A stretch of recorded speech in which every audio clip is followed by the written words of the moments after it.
Lane, have you got the cucumber sandwiches cut for Lady Bracken? Yes, sir. Mr. Earnest Worthy. How are you, my dear Earnest? What brings you up to town? Oh, pleasure, pleasure. I should bring one anywhere. Where have you been since last Thursday? In the country. What on earth do you do there? One is in town, one amuses oneself. One is in the country, one amuses other people. It's excessively boring. Why all these cups? Why cucumber sandwiches? Who's coming to tea? Oh, merely Aunt Augusta and Gwendolyn. How perfectly delightful. Yes, that is all very well, but I'm afraid Aunt Augusta won't quite approve of your being here. May I ask why? My dear fellow, the way you flirt with Gwendolyn is perfectly disgraceful. It's almost as bad as the way Gwendolyn flirts with you. I'm in love with Gwendolyn. I've come up to town expressly to propose to her. I thought you had come for pleasure. I call that business. Please don't touch the cucumber sandwiches. They're ordered specially for Aunt Augusta. But you've been eating them all the time. That's quite a different matter. She is my aunt. Here, have some bread and butter. The bread and butter's for Gwendolyn. Good bread. My dear fellow, you need not eat as if you're going to eat at all. You behave as if you were married to already. You were not married to already, and I don't think you ever will be. I don't give my consent. Your consent? Gwendolyn is my first cousin, and before I allow you to marry her, you'll have to clear up the whole question of Cecily.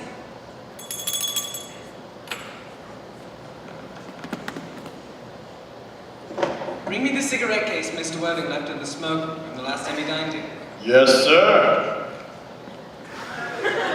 You mean to say you've had my cigarette case all this time? I wish to goodness you'd let me know. I very nearly offered a large reward. Well, I wish you would offer one. I happen to be more than usually hard up. There's no good now offering a large reward now the thing is found.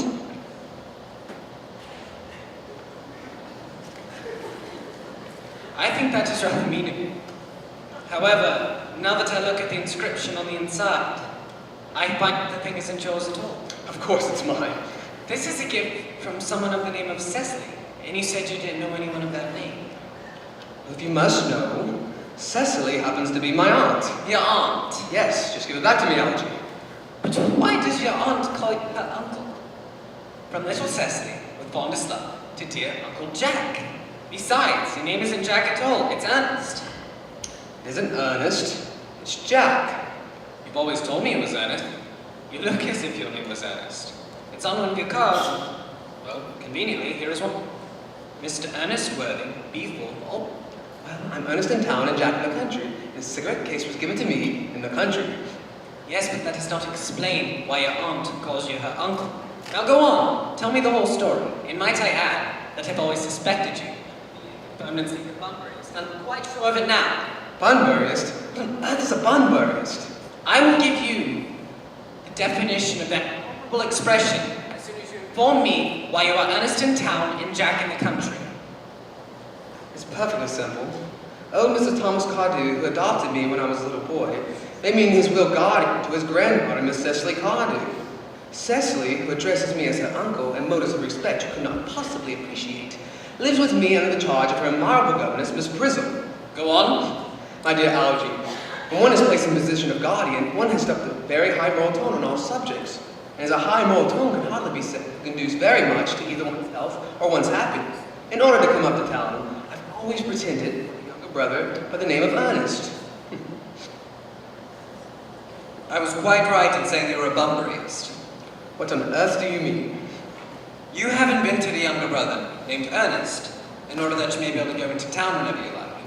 I have invented an invaluable permanent invalid named Bunbury, in order that you may be able to go into the country whenever I like. In fact, if it weren't for Bunbury's extraordinarily bad health, for instance, I wouldn't be able to dine with you tonight at Willis's, where I've been engaged to Aunt Augusta for more than a week. You'd better dine with your Aunt Augusta. No, I haven't the slightest intention of doing anything of the kind. Now that I know you to be a confirmed Bunburyist, I simply want to talk to you about Bunbury. I'm not a Bunburyist at all. If Gwendolyn accepts me, I'm going to kill my brother. Cecily's a little too interested in him.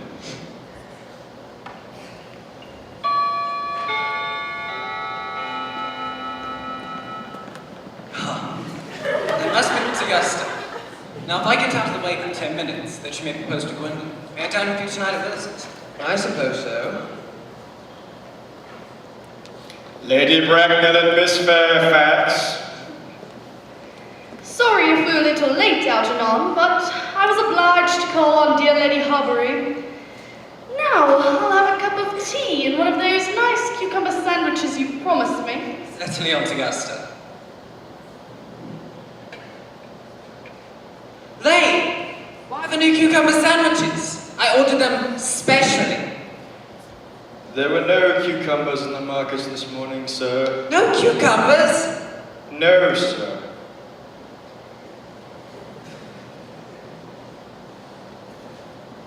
I'm greatly distressed about there being no cucumbers.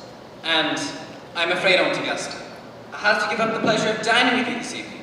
I've just had a telegram saying that my poor friend Bunbury has fallen ill again. They seem to think I should be with him. Well, I must say, Algernon, that I think it is high time that Mr. Bunbury made up his mind whether he was going to live or to die. I should be obliged if you would ask Mr. Bunbury kindly from me not to have a relapse on Saturday, for I rely on you to arrange the music for my reception. I can say I'll be all right by Saturday. I'll run over the program I've drawn up for you. If you'll kindly come into the next room for a moment. Thank you, Algernon. It's very thoughtful of you.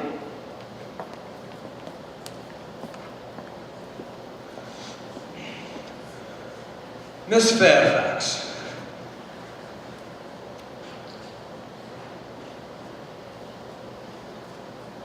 I've admired you more than any other girl I've ever met since I met you. Yes, I'm quite aware of that.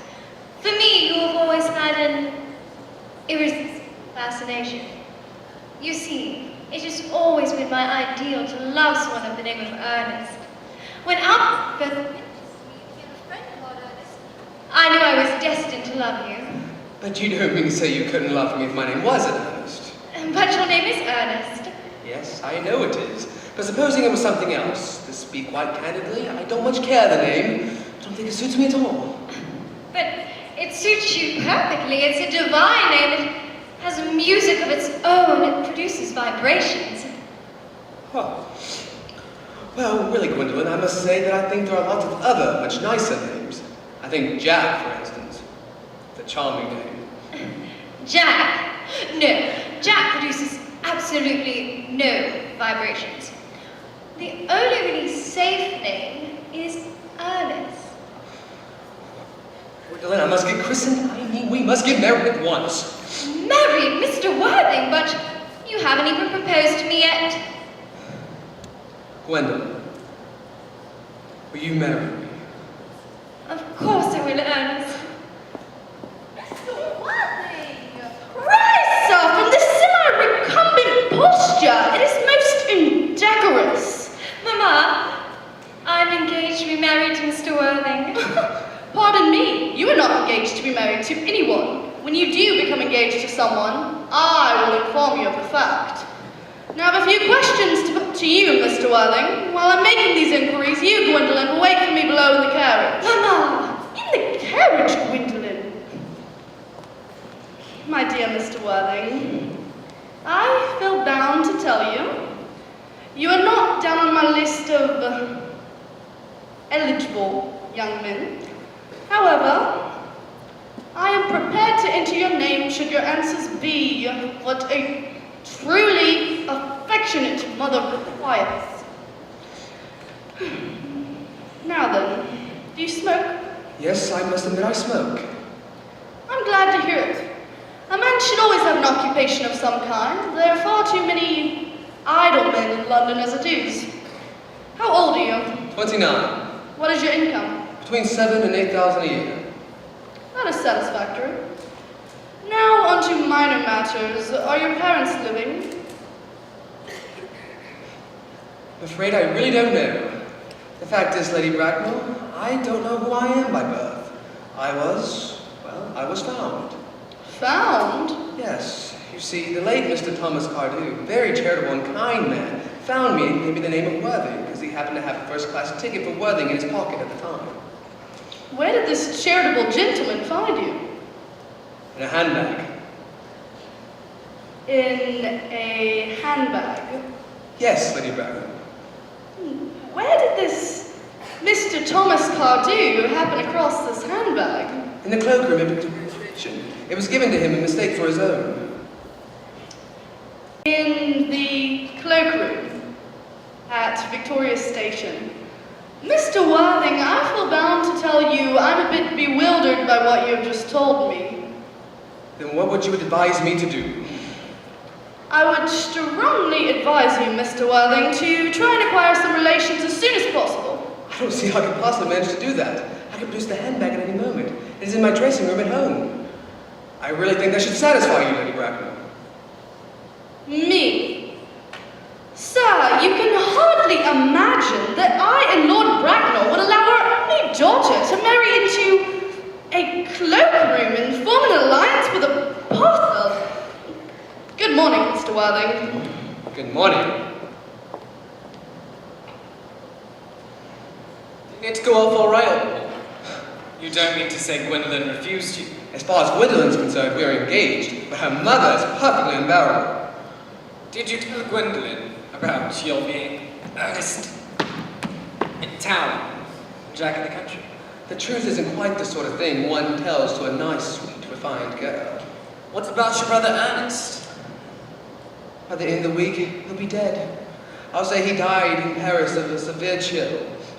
But I thought you said Miss Cardew was a little too fond of your brother Ernest. Won't you feel it a great deal? That's all right. Cecily's not a silly romantic girl, I'm glad to say. I would rather like to meet Cecily. You never do. She's excessively pretty and only just 18. Well, have you told Gwendolyn that you have an excessively pretty ward who's only just 18? One doesn't blunt those things.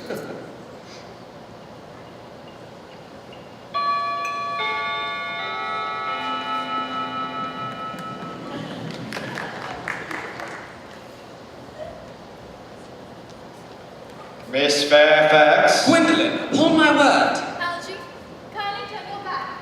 I've something very particular to say to Mr. Worthing. Ernest, we may never be married. From the expression on Mamma's face, I fear we never shall. But aught that she may prevent us from becoming man and wife, nothing she can possibly do can alter my eternal devotion to you. Dear Gwendolyn. The story of your romantic origin, as related to me by Mamma, has naturally stirred deeper fibers of my nature. Your type of dress at the Albany I have, but what is your dress in the country? The Manor House in Hertfordshire. It may be necessary to do something desperate.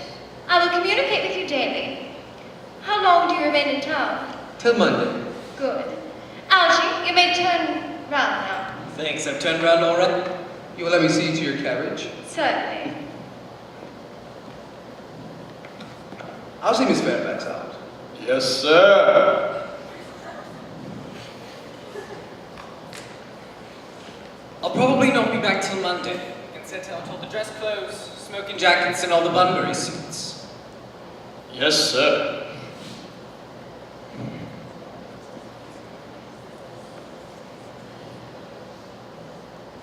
What are you so amused at? Oh, I'm just a little anxious about poor Bunbury. If you don't take care, your friend Bunbury is going to get you to a serious scrape one day. My dear fellow, I love scrapes.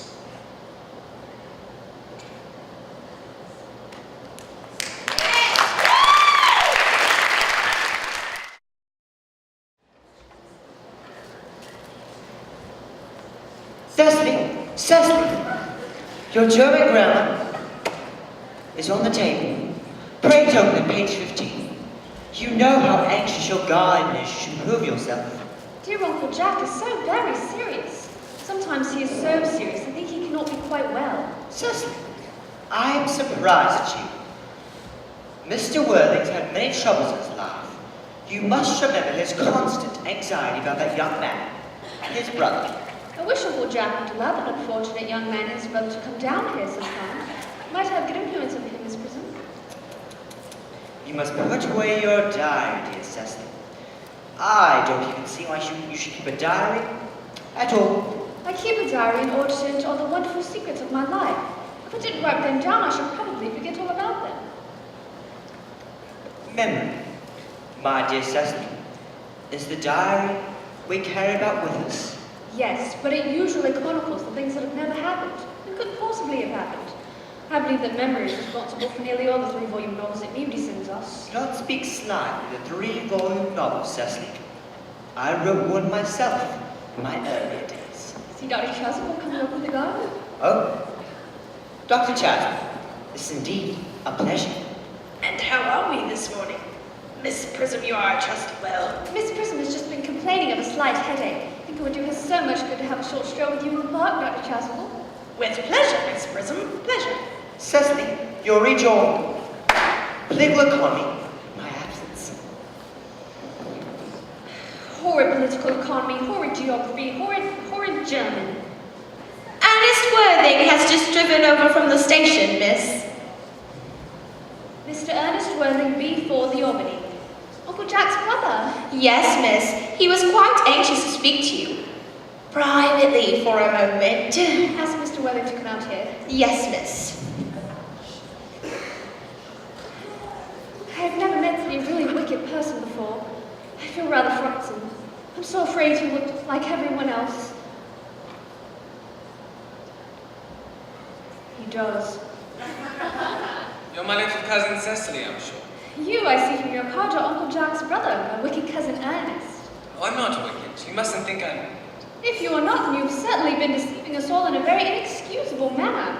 I hope you are not leading a double life, pretending to be wicked and being really good all the time. That would be hypocrisy. Well, I have been rather reckless. Glad to hear it. In fact, I've been very bad in my own small way. Cecily, you're the prettiest girl I ever saw. I don't think it would be right for you to talk to me like that. Miss Prism says all good looks are a snare. They're a snare that every sensible man would like to be caught up in. Are too much alone, dear Dr. Chasman. You should get married. By persistently remaining single, a man converts himself into a permanent public temptation. Ah, Mr. Worthing, this is indeed a surprise. We did not expect you until Sunday afternoon. Dear Mr. Worthing, I trust this garbo blow does not betoken some terrible calamity. My brother. Ah, still leading his life of pleasure. Dead. He died abroad in Paris, in fact.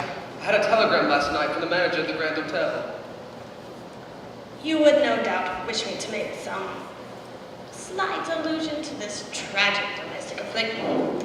My sermon on the meaning of the man in the wilderness is adaptable to almost any occasion. In fact, I have preached it at harvest celebrations, confirmation, funerals, birthday parties, christenings. You mentioned christenings. I suppose you know how to christen all right. Is there any particular infant in whom you are interested? It's not for any charge, Doctor. The fact is, I would like to be christened myself this afternoon if you have nothing better to do. But surely, Mr. Worthing, you have been christened already. I don't remember anything about it. Of course, if you think I'm a little too old now. Not at all. The sprinkling of adults is a perfectly canonical practice. Now, Mr. Worthing, I will no longer intrude into a house of sorrow. Uncle Jack! I'm so pleased to see you back. What horrid clothes you've got on. What is the matter, Uncle Jack? Oh, do look happy. I've got such a surprise for you. Who do you think's in the dining room? Your brother. Who? Your brother Ernest. He arrived about half an hour ago. I'll tell him to come out.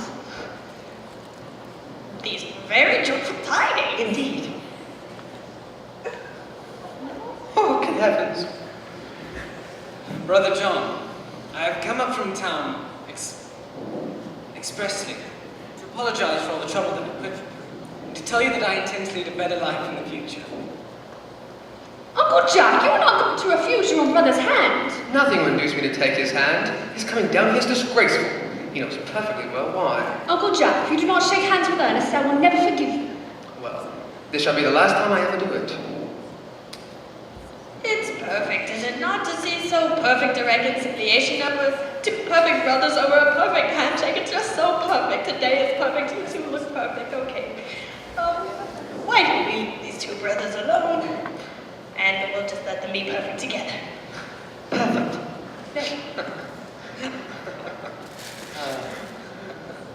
You young scoundrel. You must get out of here once. I have put Mr. Ernest's things in the room next to yours, sir. I suppose that's all right. Merriman, order the cart at once. Mr. Earnest has suddenly come back to town. Yes, sir. What a fearful lie you are, Jack. I haven't been called back to town at all. Yes, you have. You've got to leave by the 4:05 train. Aren't you with Uncle Jack? No, he's ordered the cart for me. He's going to send me away. And I hope, Cecily, that I can state quite frankly that you appear to me to be the visible personification of absolute perfection. I think your frankness does you great credit, Ernest. If you allow me, I will copy your remarks into my diary.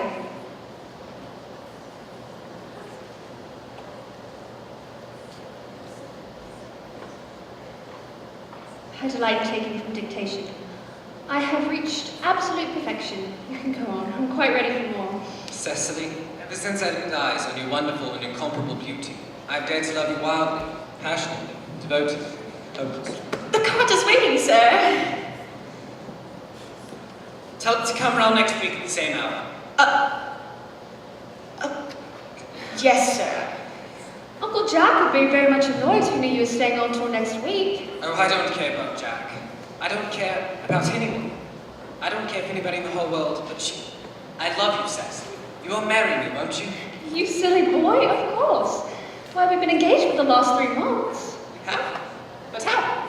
Well, ever since dear Uncle Jack first confessed to us that he had a younger brother who was very wicked and bad, you of course formed the chief topic of conversation between myself and Miss Prism.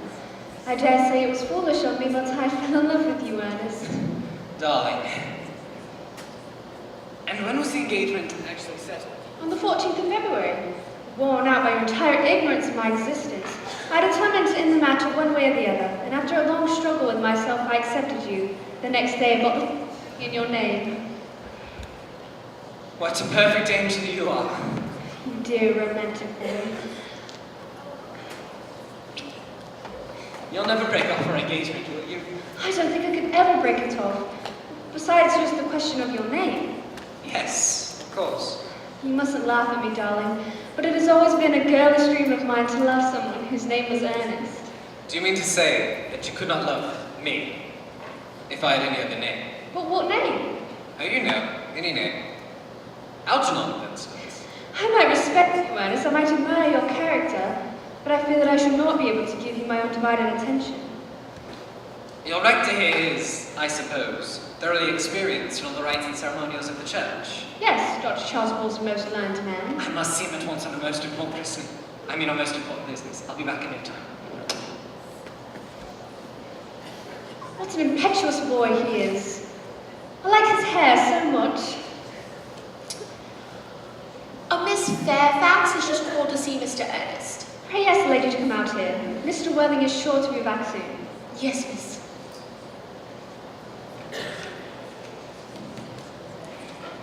Miss Fairfax. Pray let me introduce myself to you. My name is Cecily Cardew. Cecily Cardew, what a very sweet name. Something tells me that we are going to be great friends. You are here on a short visit, I suppose. Oh, no, I live here. Really?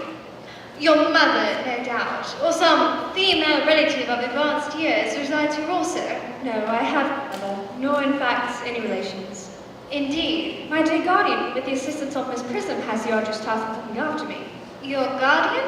Yes, I'm Mr. Worthing's ward. Oh, it is strange he never mentioned to me that he had a ward. How secretive of him. I'm very fond of you, Cecily. I have liked you ever since I met you, but I'm bound to state, now that I know that you are Ernest's ward, I cannot help expressing a wish you were, well, just a little older than you seem to be, and not quite so very alluring in appearance. I beg your pardon, did you say Ernest? Yes. Oh, but it is not Mr. Earnest Worthing who is my guardian. This is Algernon. Ernest never mentioned to me that he had a brother. I'm sorry to say they have not been on good terms for a long time. That accounts for it. Cecily, you have lifted a load from my mind. Of course, you are quite sure it is not Mr. Ernest Worthing who is your guardian? Quite sure. In fact, I'm going to be his. I beg your pardon. Mr. Ernest Worthing and I are engaged to be married. My darling Cecily, I feel there must be some slight error. Mr. Ernest Worthing is engaged to me. I'm afraid you're under some misconception. Ernest proposed to me exactly 3 minutes ago. Well, it is certainly very curious, for he asked me to be his wife yesterday afternoon at 5:30.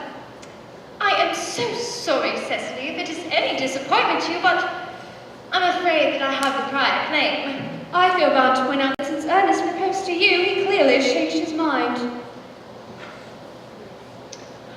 Ernest, my own Ernest. Gwendolyn, darling. A moment. May I ask you if you're engaged to be married to this young lady? To dear Cecily, of course not. Thank you. You may. I knew there was some misunderstanding, Miss Fairfax. The gentleman who was present round your waist is my guardian, Mr. John Worthing. I beg your pardon? This is Uncle Jack. Jack. Oh. Here is Ernest. My own love. A moment, Ernest. May I ask you, are you engaged to be married to this young lady? To what young lady? Gwendolyn, of course not. Thank you. I felt there was some slight error, Miss Cardew. The gentleman who is currently embracing you is my cousin, Mr. Algernon Moncrief. Algernon Moncrief?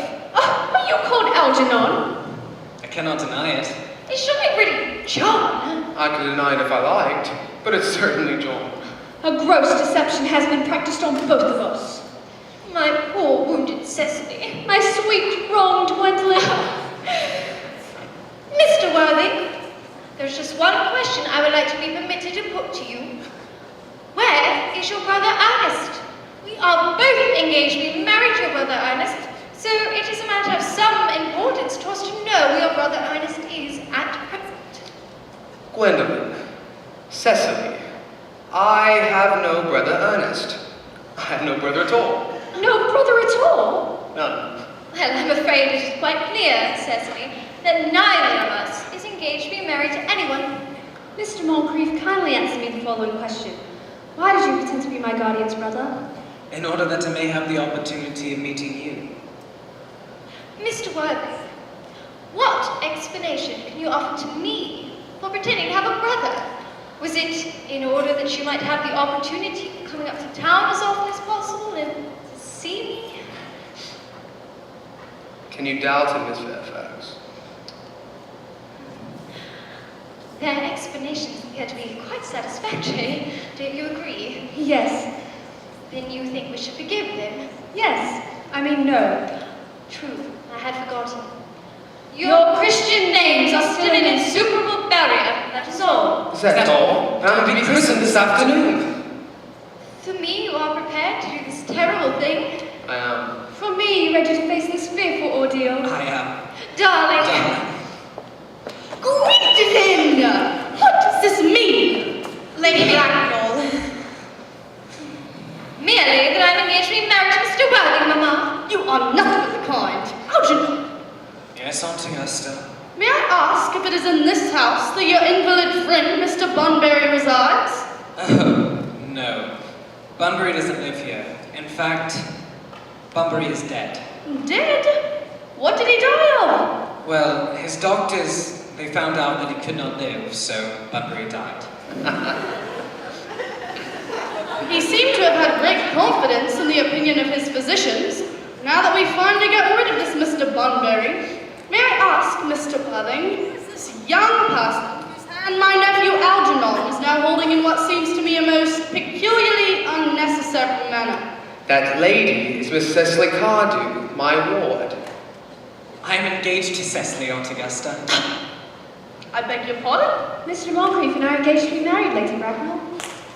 I think some preliminary inquiry on my part would not be out of place. Mr. Worthing, may I ask if Miss Cardew is at all connected with any of the larger railway stations in London? Miss Cardew is the grandchild of the late Mr. Thomas Cardew. That sounds Satisfactory. However, the time approaches for our departure. We have a moment to lose, Gwendolyn.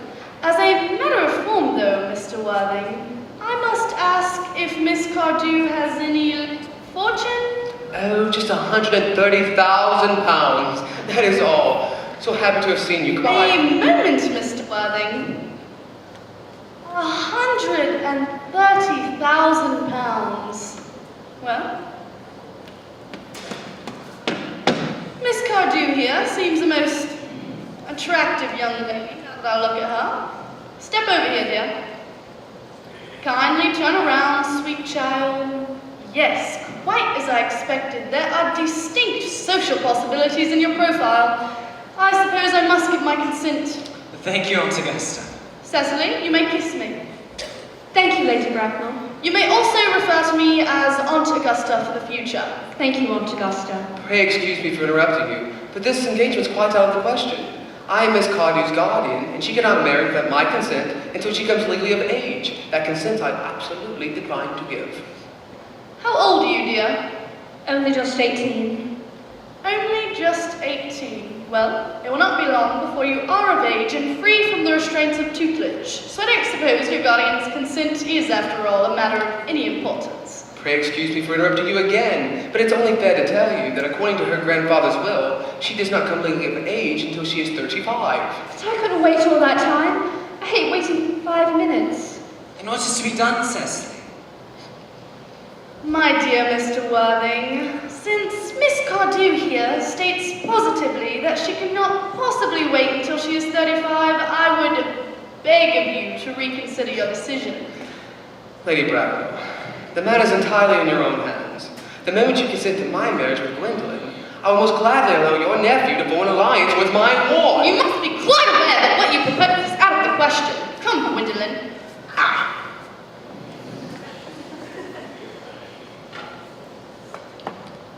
Everything is quite ready for the christening. The christenings? Sir, is that not somewhat premature? Both of these gentlemen have expressed a desire for immediate baptism. I don't think that, as things are now, would be very practical to either of us, Dr. Chasuble. I am glad to hear such sentiments from you, dear Mr. Worthing. And seeing as you are present with this one very secular, I should probably return to the church. Indeed, the pew opener has informed me that for the last hour and a half, Miss Prism has been waiting for me there in the vestry. Miss Prism? Did I hear you mention a Miss Prism? Yes, Lady Bracknell. Pray, allow me to detain you for a moment. Is this Miss Prism a female of repellent aspect, remotely connected with education? She is the most cultivated of ladies and the very picture of respectability. Oh, it's quite obviously the same person. Let her be sent for. I must see her at once. She approaches. She is not. I was told you expect her in the vestry, dear Canon. I've been waiting for you there at hour... at 3/4. Prism? Get over here, Prism. Yes, ma'am. Prism, where is that baby? 28 years ago, Prism, you left Lord Bracknell's house in charge of a bassinet that contained a baby of the male sex. Yes, but... And you never returned. A few weeks later, the police found the abandoned bassinet containing a manuscript of a 3-volume novel of unusually revolting sentimentality. Yes. However, the baby was not there. Prism, where is that baby? Lady Bracknell, I am ashamed that I do not know. On the morning of the day you mentioned, I prepared to take the baby out of the bassinet. I had also with me a large but capacious handbag, in which contained a 3-volume novel which I had written during my few unoccupied hours. In a moment of mental abstraction, I took the baby out of the bassinet and placed it in the handbag. But where did you deposit the handbag? I left it in a cloakroom in one of the larger railway stations of London. What railway station? Victoria. I must retire to our room for a moment. Gwendolyn, wait for me.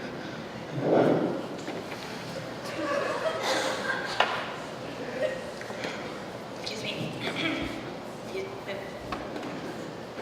Lady Bracknell, what do you think this means? I dare not even suspect, Dr. Chasuble. Is this the handbag, Miss Prism? Examine it carefully. The happiness of more than one person relies on your answer. Yes, yes, it seems to be mine. Look. Here my initials sewn to the side. Oh, I'm so happy to have it unexpectedly restored to me. More has been restored to you than the handbag. I was the baby you placed in it. You? Yes, Mama. Mr. Worthing, there appears to be some error. There is the woman who can tell you who you really are. Lady Bracknell, I hate to seem inquisitive, but could you kindly inform me who I am? Well, I'm afraid that the news I have to give you will not altogether please you. You are the son of my poor sister, Miss Moncrief, and consequently, Algernon's elder brother. Algy's elder brother? They have a brother after all. My own! But what are you? What is your Christian name now that you've become someone else? Good heavens, I'd quite forgotten that point. This better be resolved at once. Aunt Augusta, what name was I given? Being son, you were naturally christened after your father. Yes, but what was my father's Christian name? I cannot at the present moment recall what the general's Christian name was, but I have no doubt that he had one. Algy, can you recollect what your father's Christian name was? No, my dear boy. He died before I was a year old. His name would appear in the army list of the period, I suppose, Aunt Augusta. Sir, Lane! I have your archives of 40 years and lists of names in my hand, sir. Right here, in front of your eyes. Thank you, Lane. Lane. What a coincidence. All right. M. Generals, Marlowe, Migsby, Moncrief, General 1869, Christian names, Ernest John. I always told you my name was Ernest, didn't I? Well, it really is. Ernest, my own Ernest. I felt from the first you could have no other name. My own. Cecily at last. Gwendolyn at last. My nephew, you seem to be displaying signs of triviality. On the contrary, Aunt Augusta, for the first time in my life, I've realized the vital importance of being earnest. So, he's finally learned his lesson. We didn't see that coming. Have a good night, everyone.